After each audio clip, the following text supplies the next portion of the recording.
ये राजनाथ सिंह जी का ये बयान, ये मोदी सरकार पे कोई भ्रष्टाचार का आरोप नहीं लगा। मैं बहुत दिन के बाद जयनगर आया था, सोचा इसी बहाने आप लोगों से भेंट हो जाए, तो कहा एक पत्रकार वार्ता भी हो जाए। आप सभी पत्रकार साथियों का इस पर पत्रकार वार्ता में स्वागत है।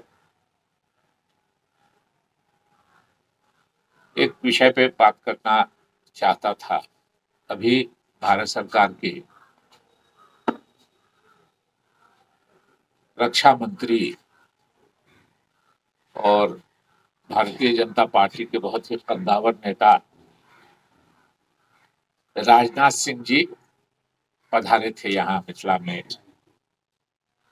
दरभंगा भी आए थे और भी जगह गए थे, और उन्होंने अपने भाषण में एक बात कही कि 10 साल हो गया भारतीय जनता पार्टी यानी मोदी सरकार पर अभी तक कोई भ्रष्टाचार का आरोप नहीं लगा। शायद इससे बड़ी गलत बयानी कोई दूसरी नहीं हो सकती। पहले दिन से मोदी सरकार पे भ्रष्टाचार के आरोप लगते रहे, चाहे वो रफाइल का मामला हो, चाहे वो नोटबंदी का मामला हो, चाहे जो अदानी के कोयला खदान का ऑस्ट्रेलिया का मामला हो, चाहे और भी कई बातें हैं, पीएम केयर फंड का मामला हो। पीएम केयर फंड में तो सरकार की संस्थाओं से, रेलवे से पैसा लिया गया, कहा गया कि नहीं ये प्राइवेट फंड है, इसलिए इसका सीएजी से कोई जांच नहीं हो, कोई ऑडिट नहीं होगा। लेकिन अभी जो सबसे बड़ा भ्रष्टाचार का मामला आया है, कांग्रेस वाले या अपोजिशन के लोग पहले से कह रहे थे, मगर सुप्रीम कोर्ट ने जो अभी निर्णय दिया है इलेक्ट्रल बॉन्ड पे, ये इतना बड़ा, ये साबित करता है मोदी सरकार के भ्रष्टाचार को। इलेक्ट्रल बॉन्ड क्या है, कैसे बना, ये हम 2 मिनट में आपको बताते हैं। मोदी सरकार में आने के बाद उसको घटा के कहा नहीं 20,000 बहुत है, 2,000 कर दिया। लोगों को भी लगा, आम लोग की साहब वाह 18,000 रुपया एक आदमी के, इससे बच जाने की बात है। मगर दूसरी तरफ क्या किया मोदी सरकार ने कि स्टेट बैंक से कह दिया कि इलेक्ट्रल बॉन्ड बनेगा, और वो बॉन्ड कौन खरीदेगा और किसको देगा इसकी कोई जानकारी किसी को नहीं। एक तरफ तो आप 20,000 से 2,000 कर रहे हैं कि इस 2,000 तक ही आप इनाम दे सकते हैं, नहीं तो आपको चेक से देना पड़ेगा। और दूसरी तरफ आप कर रहे हैं कि हजारों हजार करोड़ रुपया बॉन्ड बना के, और वो बॉन्ड बैंक से आप खरीदिए, बैंक ने बॉन्ड बनाया 2,000 4,000 करोड़ का, और आपने खरीद लिया, आपका नाम नहीं रहेगा, और जिसको आपको देना है उसको भी नहीं। ये है कि सिर्फ जबानी आप कह दीजिए कि आपके अकाउंट में इतना बॉन्ड हम खरीद के आपका नाम दे दिया, आपने उसको कैश करा दिया। अभी इलेक्शन कभी सुप्रीम कोर्ट ने उसको इलीगल करा दिया, अनलॉफुल करा दिया। और जो बातें सामने आ रही है वो ये है कि बड़े बिजनेसमैन के यहाँ छापा पड़ा, आज छापा पड़ा और जांच शुरू हुई, और 10 दिन के बाद उस बिजनेसमैन ने बोर्ड खरीद करके दे दिया भारतीय जनता पार्टी को, उसका केस पेंडिंग में चला गया। लगभग 6,000 करोड़ रुपया, 6,665 करोड़ रुपया शायद, जहां तक मुझको याद है, ये बॉन्ड खरीद करके लोगों ने दिया है। उसमें लगभग 300 करोड़ रुपया से ज्यादा ऐसी कंपनियां हैं जिनके जिनके यहाँ सरकारी छापा पड़ा है, इनकम टैक्स का, सेल्स टैक्स का और चीजों का, और उन्होंने बॉन्ड खरीद के भारतीय जनता पार्टी को दे दिया। तो इससे ज्यादा जिसको सुप्रीम कोर्ट ने संज्ञान लेके और उसको कहा कि साहब ये बिल्कुल इलीगल है, गलत है, इसको खत्म कीजिए, तो उसमें ये दावा करना भ्रष्टाचार के आरोप और भी है। जो नोटबंदी हुई, वो तो सबसे बड़ा भ्रष्टाचार है इस देश का।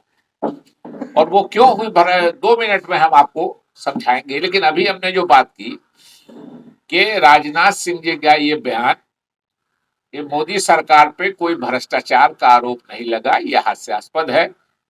और अभी सुप्रीम कोर्ट ने जो इलेक्टोरल बॉन्ड पे प्रतिबंध लगाया है, उसको गैर कानूनी कहा है। ये मोदी सरकार के भ्रष्टाचार को क्लियर, साफ साफ रूप से उजागर करती है। अब हम समझाने के लिए आपको बताते हैं कि नोटबंदी क्यों लगी। नोटबंदी इसलिए लगाई गई कि जिन लोगों से भी नरेंद्र मोदी जी की सरकार ने इलेक्शन के समय में मदद लिया था, जिन बड़े बिजनेस हाउसेस से, उनको मदद करने के लिए उन्होंने लोन लिया हुआ था बैंक से। उन्होंने कहा कि हमको क्या मदद कीजिए कि हमारा लोन माफ करवा दीजिए।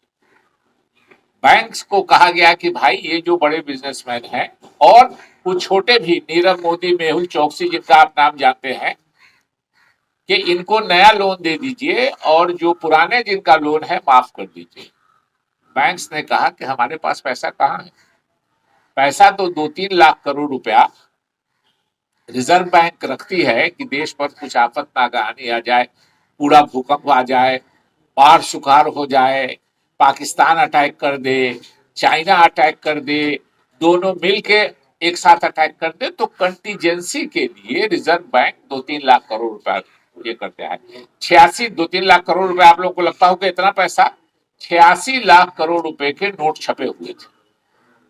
जो 1,500 का नोटबंदी हुआ था, वो 46 लाख करोड़ की नोट छपा हुआ था जो सर्कुलेशन में था। तो बैंक ने कहा पैसा नहीं है, आप अपील कीजिए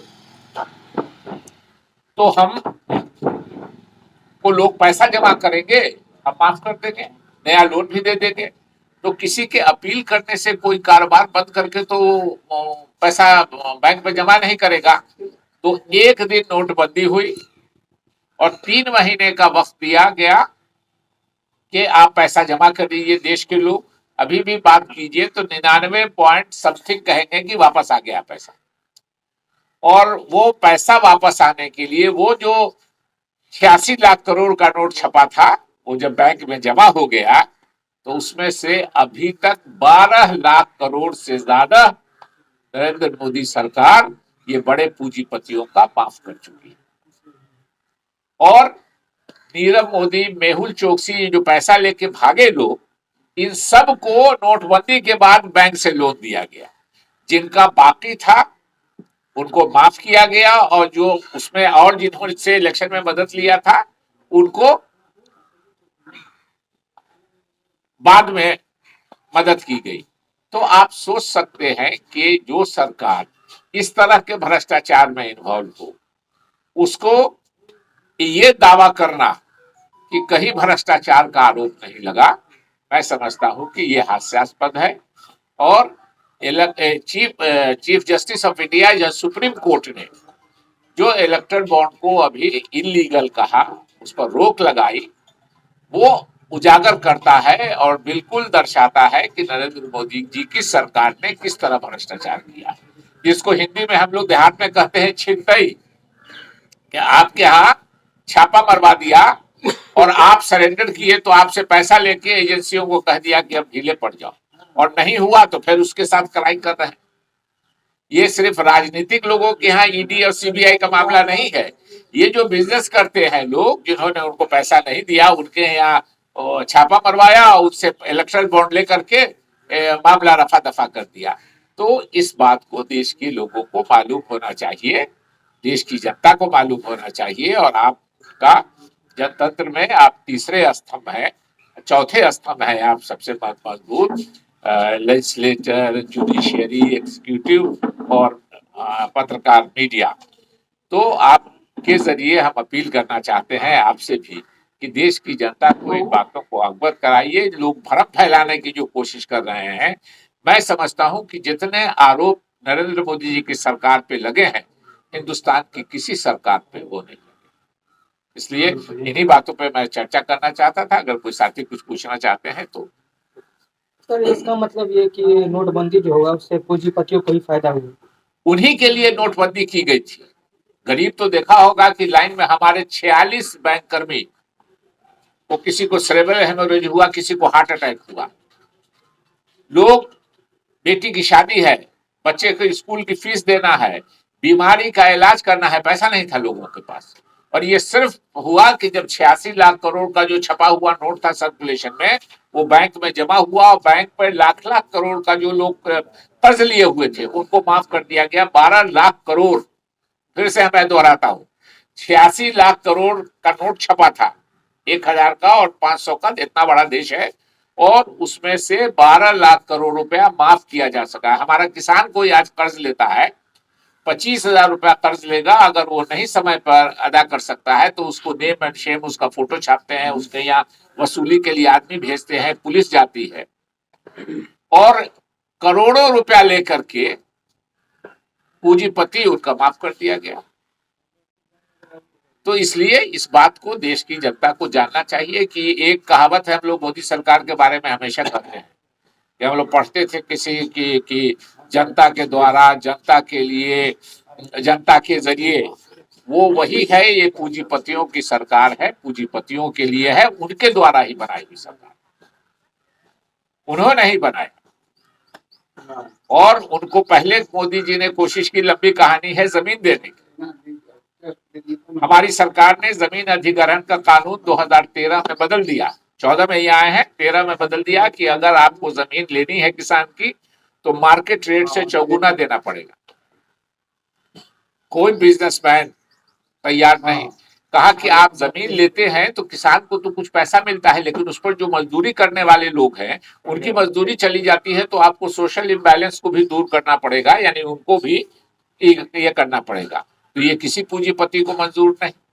उसके बाद एक शर्त लगा दी कि अगर उसमें कोई फैक्ट्री खुलती है, कोई कल कारखाना बनता है, उसमें नौकरी लगती है, तो जिनकी आपने जमीन ली है किसानों की, या उनके जिनकी मजदूर, जिनका रोजगार गया है, उनके बच्चों को उसमें से कुछ देना पड़ेगा। ये किसी बिजनेसमैन को पसंद नहीं।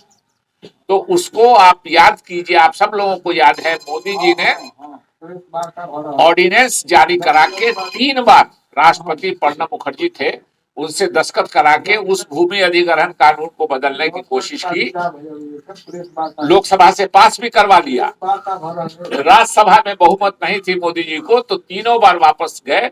उसके बाद उन्होंने कहा कि अब तो जमीन अधिग्रहण, आप लोगों को हम जमीन नहीं दे सकते हैं। पूंजीपतियों ने इसी उम्मीद पर मदद की थी कि जमीन देंगे। पूछा दूसरा क्या उपाय है, तो कहा वही कि हम लोगों को बैंक का कर्ज है वो माफ कर दो, और इन लोगों को, नए आदमी को कर्ज दिला दो, हमारा अभी माफ कर दीजिए, और 5 साल के बाद जब जाने लगेगा तो इनका माफ कर दीजिए। तो नोटबंदी भी भ्रष्टाचार का मामला था, और अभी भी इलेक्ट्रल बॉन्ड का मामला है। इसको तो सुप्रीम कोर्ट ने ही कह दिया है। तो इससे ज्यादा और क्लियर कट एविडेंस कोई नहीं हो सकता कि मोदी सरकार पे जो भ्रष्टाचार के आरोप लगे हैं वो लगभग न्यायालय द्वारा साबित हो रहे हैं। सर लोकसभा चुनाव है, मधुबनी से आप रहे भी हैं सांसद, क्या इस बार क्या उम्मीद की जाए? देखिए, अभी तो हमारे गठबंधन की बैठक होगी, मेरे ख्याल में परसों 3 तारीख को मीटिंग है। आपके जरिए हम लोगों से अपील भी करेंगे कि कांग्रेस के भी लोग रहेंगे, तेजस्वी जी रहेंगे, आरजेडी के लालू जी रहेंगे, सब लोग रहेंगे, हमारे गठबंधन के सीपीएम के, माले के सभी लोग रहेंगे। ज्वाइंट रैली है, उसके बाद हम समझते हैं कि सीटों का फैसला होगा। जहां तक मेरा व्यक्तिगत मामला है, मैं 16 अप्रैल 2023 को ये घोषणा कर चुका कि मैं लोकसभा या विधानसभा का चुनाव अब जीवन में नहीं लड़ूंगा। उस फैसले पर मैं अभी भी कायम हूं कि मैं, लेकिन हम चाहते हैं कि हमारी पार्टी को मिले, हम कांग्रेसी हैं, हमारी पार्टी नहीं तो गठबंधन का कोई भी उम्मीदवार आएगा तो हम लोगों से जो हो सकेगा हम लोग मिलकर करेंगे। आला कमान का अगर निर्णय हो आपके पास? नहीं, आला कमान का क्यों निर्णय होगा? बहुत लोग हैं यहाँ लड़ने वाले, किसी के बगैर किसी का काम रुका है दुनिया में, चलता रहता है। मेरा व्यक्तिगत फैसला है मैंने, देखिए ये तो कोई भविष्यवाणी है, भविष्य वक्ता हम लोग नहीं है, लेकिन जो समाज में मोदी जी की सरकार के लिए और उनके परफॉर्मेंस के जो लोगों में आक्रोश है, जो महंगाई की वजह से लोगों को आक्रोश है, जो बेरोजगारी, हमारे नौजवान बेरोजगार हैं, अभी किसान का आंदोलन चल रहा है, मोदी जी ने वादा किया था कि एमएसपी हम देंगे, मिनिमम सपोर्ट प्राइस जिसको कहते हैं। स्वामीनाथन जी को वो भारत रत्न अवार्ड दिया, जिनका जिनका वो रिकमेंडेशन है, उनको तो भारत रत्न दे दिया, लेकिन उनका रिकमेंडेशन है कि किसानों को एमएसपी दीजिए, वो देने को तैयार नहीं है। इसलिए किसान कहा था कि 2022 तक किसानों की आमदनी दुगुनी हो जाएगी। आप सब हम लोग किसान समाज के हैं, क्या किसानों की आमदनी दुगुनी हुई? बल्कि घट गई पहले से। कहा था कि भारत के हर व्यक्ति के सर पे छत रहेगी, यानी उनको मकान दे दिया जाएगा। आप बता दीजिए, आप हम सब इसी समाज में रहते हैं, 2 करोड़ लोगों को रोजगार देंगे, ये बात थी। रोजगार घट रहा है, रोजगार इस देश में बढ़ नहीं रहा है। तो इसलिए लोगों में नाराजगी है, निराशा है। लेकिन भावनात्मक मुद्दों पे कुछ वोट होता है, उस पर कुछ फायदा हो जाता है। इसीलिए मोदी जी या उनको कोई समर्थन न रोजगार पर बोलेंगे, न किसान पर बोलेंगे, न महंगाई पर बोलेंगे। वो आपको भावनात्मक मुद्दे पे भटकाएंगे और लोगों की कोशिश करेंगे कि लोगों का दिमाग असली मुद्दे की तरफ नहीं जाए, भावनात्मक मुद्दे की तरफ रहे। लेकिन देश की जनता, भारत का जनतंत्र भी अब परिपक्व हो रहा है। कई विधानसभा के चुनाव वो हारे हैं आज के दिनों में। अभी हाल में उसमें भी बहुत लोगों को भरम है। 5 राज्य का चुनाव हुआ, 3 भारतीय जनता पार्टी जीती, हम एक ही जीत पाए तेलंगाना में। लेकिन वोट जो टोटल 5 प्रदेश में आया, उसमें कांग्रेस को भारतीय जनता पार्टी से 10 लाख वोट ज्यादा है, जोड़ के सब राज्यों में। तो लोग अब पहचानने लगे हैं, भारत का जनतंत्र परिपक्व हो रहा है। धीरे धीरे लोगों को असर होगा। भावनात्मक मुद्दे, 1 इलेक्शन 2 इलेक्शन कितने दिन? तो इसलिए जब लोगों को लगेगा कि ये भावनात्मक मुद्दे असल हमारी जो समस्याएं हैं, आज बेरोजगारी इस देश में 45 सालों में सबसे ज्यादा है, किसान की आमदनी 14 सालों में सबसे कम है। लेकिन इन मुद्दों पे चर्चा नहीं होगी। मोदी जी या उनके लोग इस मुद्दों पे चर्चा नहीं करने देंगे। वो चर्चा करेंगे, दूसरी भावनात्मक मुद्दों की बात करेंगे।